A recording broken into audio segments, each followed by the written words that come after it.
Welcome to another episode of the Headlight Restoration Pro, where I'll be showing you how to take headlights like these and turn them into something more like this.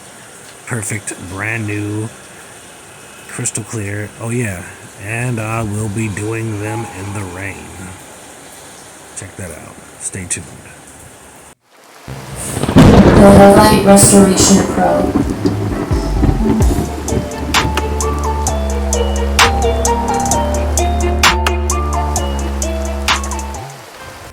Okay, just wanted to show you guys the day in the life of a true headlight restoration professional, a true headlight restoration business. Do this in any weather, like the postman. Rain, snow, shine, 110 degree heat, 30 degree ice outside, nighttime, I do it all. No weather will stop me from restoring headlights like the postman.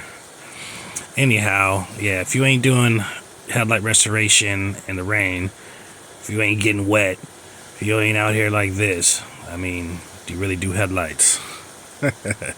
Just playing.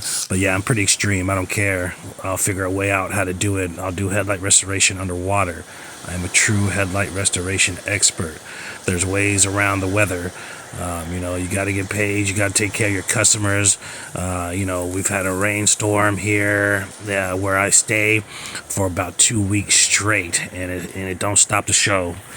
It's been pretty bad, as you can hear and as you can see. This rainstorm was probably the worst, and I did about 3 or 4 cars. I got another one I'll be showing here. This is a part 1. Got a part 2 coming up. This guy decided to get his headlights done fairly in a good time before they got really bad. As you see there, they're fogged over and glazed over. A lot of people will let it go for like 2 years after this point, and all they're doing is permanently damaging their headlights, or even further onset damaging their headlights. It's better to get it done when it starts getting like this and starts having visual issues, because if you can see it, that means that your light expenditure is diminished, and that also means that headlight surface is getting ate up and beat up by the weather. Even rain damages it. All kind of things, all kind of weather damage it. Expressly the sun, but also impact and rain and dirt and corrosion and all that stuff affects the headlights. And then it runs the risk. You're kind of gambling. It runs the risk of like I said, permanent spider cracking, or even actual cracking happening from heat and impact and erosion and oxidation, all that stuff. Your headlight can crack, and once it's cracked, or once it goes through and through, or a certain level of damage, which is 50-50 once the clear coat stops going. Look at that. Beautiful day to do headlight restoration. Ain't no better day to do headlight restoration. That's how I say it. I don't care how bad it is. I'm gonna get it done. I got tarps. I got all kind of stuff. Luckily, this guy had an overhang on his apartment complex. Some people have garages, and I prompt them to use that stuff. If not, they're out at their job site or something. I got tarps. I got 10-foot tarps, 8-foot tarps. I got umbrellas. I got all kind of stuff to get away from the weather. But anyways, like I said, if these headlights crack through and through, it's expensive, especially if you're not a mechanic or mechanically inclined. A lot of these vehicles nowadays, I think this is one of them. They have that bar there in the front. He would have to remove this headlight by removing partial of his bumper, and even on some cars like my vehicle, I have a 2013 Acura TL. You've got to remove a lot of stuff, like the bumper, the fender well, the tire, all this stuff, just to get off a headlight, and when you don't have the means to do that at your house, you're going to have to pay somebody to do that, on top of getting an accurate or a proper headlight. If you want to go spend your money on some trash that's going to die in a year, or going to die or start peeling in 6 months, or malfunction or short out in 6 months, and go buy a $200, $110 headlight off Amazon that's, or eBay or whatnot. which they do have the cheap non-OEM ones. Well, on this vehicle, it'll probably go for like $140, which is going to be more expensive than the headlight restoration on this vehicle cost. If you want to go that route, you can, but those lights are going to go bad. But if you're going to get the OEM headlight like this OEM headlight's probably $300 plus per one headlight plus installation, because more than likely, a lot of people don't have mechanical skills or don't have the tools to take this bumper off. You see how I did that tape there? Pro tip, here we go. Gonna get a first peek at my little setup here. Excuse me, it's messy. I haven't had time to straighten up stuff here. It looks messy there, but it's really just a bag of batteries in there that I threw in there real quick. But I will be doing a video to show you my setup sooner or later. But anyways, that pro tip, you see how I put that tape on the piece of that battery? That is how you recognize that you have, an expended battery, that you have a battery with no juice left. So that's what I do, because if not, you have all these batteries that look the same. You should be using batteries if you're a mobile headlight specialist or you do anything. Batteries are more expensive, or battery charged things are more expensive because they're just better. You have to worry about a cord. You're independent. I can go to Mars and use this. I can do headlight restoration on Mars with a cordless device. My whole operation mobile, my whole operation from head to toe is battery operated, self-sustained operated. I pull up to somebody's spot. Hey, do you need water? Do you need this? Do you need that? Nope, I got everything. Do you need power? Nope, I got everything. Everything is self-independent, and that's the best way to be. You don't want to have to be like, I need this, I need a bucket from you, I need water from you, I need power from you, or whatever. But besides that, cords get in the way and they just suck. So you got to pay for battery operated stuff. It's the cutting edge technology. But anyhow, that pro tip right there: put a piece of tape on your battery so you're not in there pulling out. I used to not do it, and I go in there, pull out a battery and it's dead. I pull out another battery and it's dead, and it used to just piss me off. So I figured out, I just have to put it in another place. And then I was like, nah, that's just a waste. This is like too much of an effort there. So I just put a piece of tape on it, and if it doesn't have a tape on the bottom, that means it's ready to go. But anyways, doing headlight restoration here, it's soaking wet everywhere. There's a huge puddle behind me that's probably about 5 inches deep. There's water dripping everywhere. There's wind blowing and stuff. But in reality, I'm getting wet here. My back's getting a little bit wet. My bottom of my shoes and some of my stuff here is getting wet. But in reality, all you need is like a 4 foot by 4 foot area of no weather for the duration of the headlight restoration. Don't be intimidated by certain weathers, like this. Like I said, you only need a 4 by 4 foot area, if that, of a window of dryness, and everything holds up. It doesn't matter if he pulls out of here when I'm done, and you'll see that at the end, this particular coating is surface dry and dry enough to withstand weather minutes after finish. That's one of the beauties about meguiars headlight coating. You can get it done in any weather. Certain other things, other K or 2K clears or ceramics and stuff like that, you can't just pull out in the rain like that. It's not going to be good. But with this stuff, you can. I don't get paid from meguiars or nothing like that. I just shoot it straight. None of these companies that I speak of pay me. None of these companies, pay me directly like, hey, the Headlight Restoration Pro, here goes some meguiars. They're not doing nothing. I don't even get one can for free. I have to pay for it just like you guys. So I'm just, shooting it straight how it is. That's what this channel's here for, and I want to tell you guys the truth about things. I want to show you how to do them. I want to show you how I get down, and, believe it or not, I believe my method is of the highest level.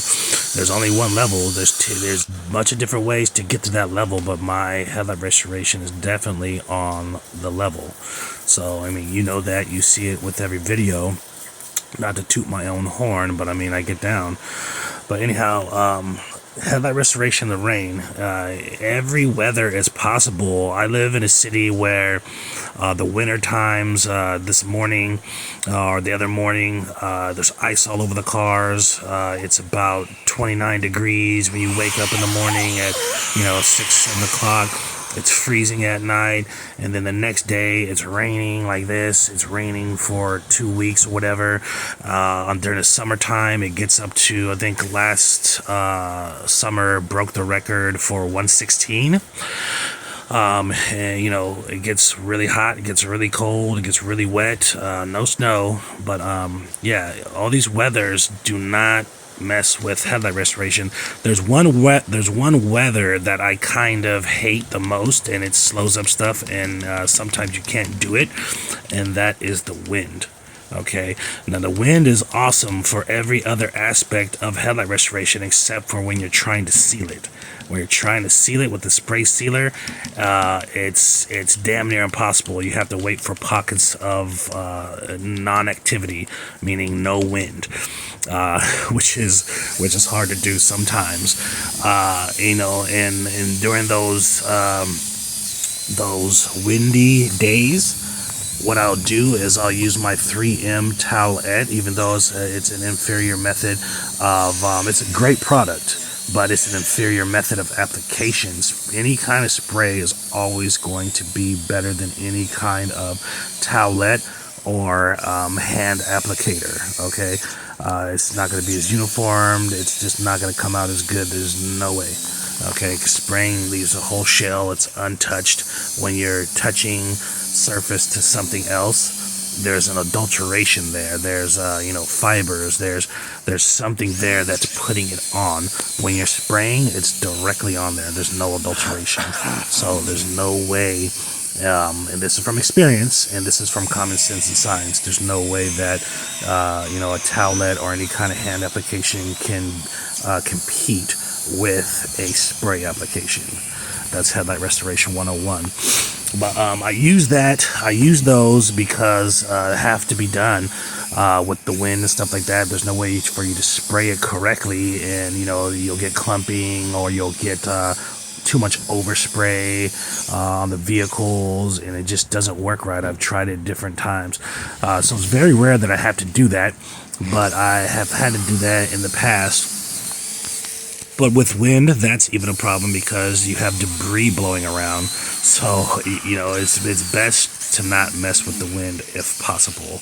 If you are messing with the wind, just know that's the worst thing for headlight restoration. And if you haven't noticed, I'm shooting this video on a first-person view type. I have this head mount here with the camera. So it's kind of a first person, and you're seeing what my eyeballs see pretty much. Trying something different here. I like to change up the views, and I've had this for a while, and I wanted to see how it looks. I think it's kind of cool. But stay tuned for after this video. I have a special insert about a product that I recently received, and it is pretty nice. It's a dash cam by sincamex. It's pretty cool. It's kind of tactical, and it's very well put together. It's small, and it's front and back. Just check it out. You'll see it. It's at the end. If not, hey, that's good. But check it out. It's worth buying. It's on Amazon. It's pretty sick. I like it a lot. If you notice, I'm moving through here a little faster on this video just because I don't have this camera in between my legs. I'm moving through this headlight fast also because it's raining. You don't want, you want to take advantage of the still weather. And it's raining as hard as it is, but any second a wind or gusts can come. So you want to not play with the game. You want to get through it as quick and as efficiently as you can. Do not sacrifice your quality for speed. You got to find the right balance. But if you haven't noticed, I moved through this light pretty quickly here. It's a difference when I don't have this camera equipment in between my legs or on the right of me and stuff like that. But this first-person view is kind of sick. And look at that headlight there. What do you got? Perfect headlight. They didn't even look like this when this vehicle rolled off the lot. lot better. And like I said before, it's because it's more intricate when you do a headlight restoration. It's more of a by hand thing. Like when you get a blanket from the store and it's made by a machine, it's cool. But when you get some blanket made by some old lady that knitted it for 37 hours, excuse my language, it's a whole different ball game. But look at this beautiful day. Do not let the weather stop you from your headlight restoration business or your headlight restoration endeavors. Whether you're, doing it for yourself, doing it for anybody else, it is possible to do in the rain. And this guy pulled this vehicle out about 5 minutes from now and pulled in another one. And that's going to be on part 2 of this video here. Stay tuned for that one coming fairly soon. Just got to put it together. But look at that. They did not look this way when they came off the lot. And whether you're a pro or just a novice, you can achieve these results if you follow this program for sure. sincamex Shadow Dual Dash Cam Review. Alright, check this out. Opening it up here, unboxing. Just got this in from Amazon. Really nice. Had my eye on this for a while. This is a dual dash cam. They're very sleek, very tactical, very easy to hide in your vehicle where it's not an eyesore, and hide the wires, hide the actual units itself. Check out this one here. It's got the power wire on it, so it is a back rear view dash camera. And this power wire is optional. You can use this if you want to hook it up with power, but this has a unique feature. It actually, if you plug the back unit into the front or the main unit, it powers the back unit, which is awesome, where you don't have to fuss and muss. And it has this here, which plugs into the 12 volt, and it also comes with this little trim tool where you can pry the trim open to get the wires through. This is the main unit here that runs everything. It has a very nice camera system on it. They both come with little 3M, tabs where you can easily mount them to any surface or any glass surface really easy. You can adjust the camera by rotating. You could put your SD card in here to get memory or extra memory and a lot of the mounts. It does not come with a memory card. You're going to have to get that on your own. That's okay. I usually keep a couple of them, but it's pretty much a complete unit. I overthought it a little bit for a while and didn't have instructions how to wire it, but it's pretty self-explanatory. It's not like other kits where you have to hardwire the back dash or whatever. This one actually all runs off the one power source, which is a 12 volt power. As you see here, it's very sleek. You can definitely not see the back camera here. I do have tinted windows, but it's right there in the corner. I couldn't put it underneath there because it would have been too visible, but as you see, you can't even see it when you're driving or you're sitting in the passenger. It's right behind the mirror is where I decided to mount it. It's the best way for me to keep the wires from sight and also just keep the camera out of sight. Right there is a GPS unit, which has something to do with its onboard Wi-Fi. This does have its own Wi-Fi. This is why it's able to run off anywhere. It's its own Wi-Fi system that you have to log into.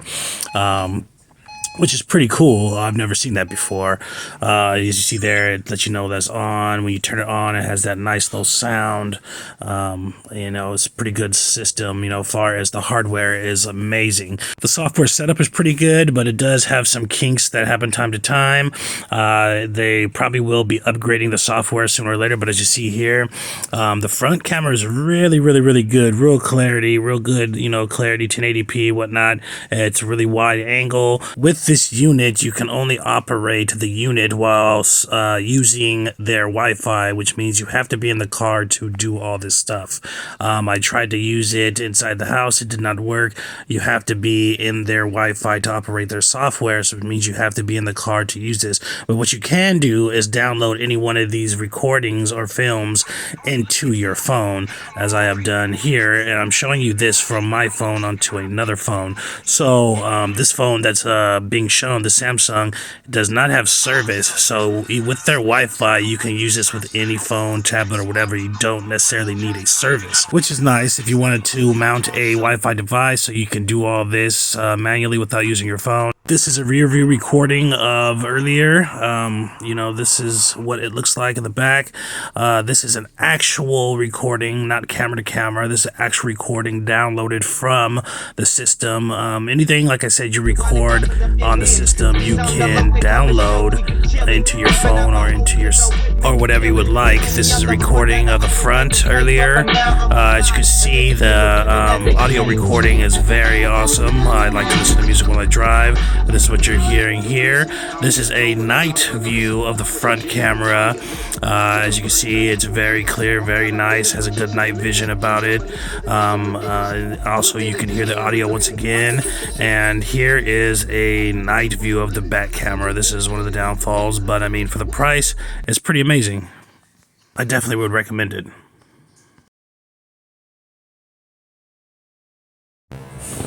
The Headlight Restoration Pro.